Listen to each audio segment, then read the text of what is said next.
When I walked into that house, the house I grew up in, it didn't smell like home anymore. It smelled like greed. They were already seated in the living room waiting for me. My mother with her pearl earrings, my uncle with his smug grin, and two lawyers I didn't recognize. There was even tea on the table, as if this were a polite family gathering. Sit. Darling, my mother said sweetly, motioning to the empty chair across from her. The will sat between us, Grandpa's will, the same one he'd left in my care because, as he said, you're the only one who can't be bought. I sat down slowly. My mother's tone turned colder. You're making this harder than it needs to be. Just sign it over. The properties belong to the family, not you. I looked around the room. Their eyes gleamed with expectation, like vultures circling a promise of meat. That's when I smiled. Funny, I said softly. I brought someone too. They frowned, confused. I turned my head toward the hallway. And that's when my lawyer walked in with Grandpa's recorded video cued on a tablet. 2 months earlier, I hadn't known any of this would happen. When Grandpa passed, I was numb. He'd raised me after my father's accident, taught me every lesson worth knowing, especially about the family's obsession with money. Never let love blind you to greed, he used to say. It wears the same smile.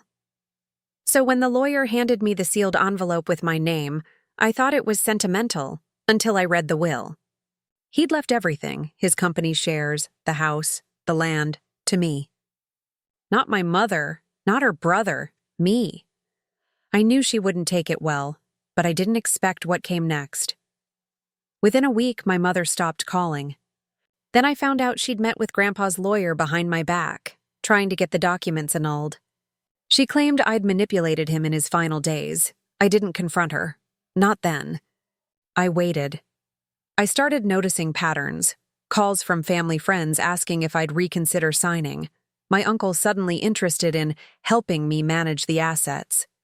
Then, one evening, I caught wind of their plan, an emergency family meeting to resolve the inheritance dispute. I knew what that meant. They were going to corner me, legally, emotionally, any way they could. So I did what Grandpa taught me best. I prepared. First, I contacted a forensic lawyer quietly. We re-verified every document, authenticated Grandpa's signature, and gathered proof of his mental competence when he wrote it. Then I found something else. A small USB drive in Grandpa's study, taped under his desk drawer. Inside was a video, him sitting in his chair, looking straight at the camera. If they try to take this from you, he said, you show them this, and remind them I knew exactly what I was doing. That was the moment I stopped feeling hurt and started feeling ready. Now, back in that living room, I watched my mother's face as my lawyer pressed play. Grandpa's voice filled the room, calm, steady, unmistakable. He explained everything, how my mother had squandered money before, how my uncle had tried to sell the farm behind his back. He said my name with pride. She's the only one who earned it. My mother went pale. My uncle cursed under his breath. One of the lawyers shifted uncomfortably. When the video ended, silence followed. I leaned forward. I told you, I said softly.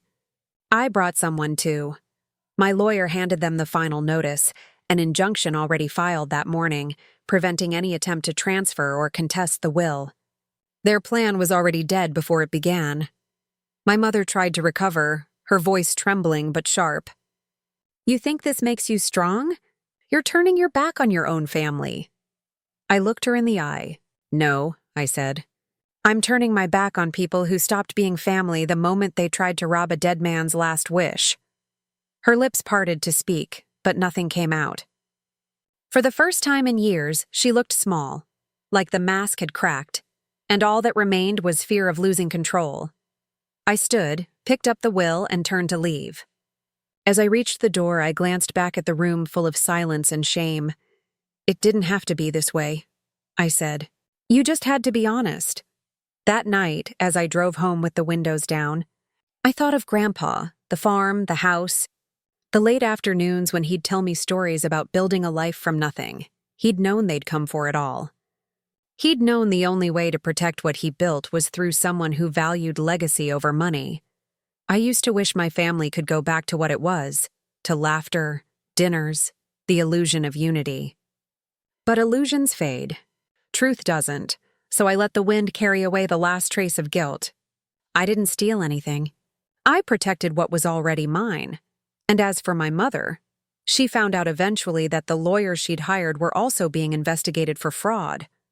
Turns out Grandpa had made sure of that. 2. His final lesson wasn't about wealth.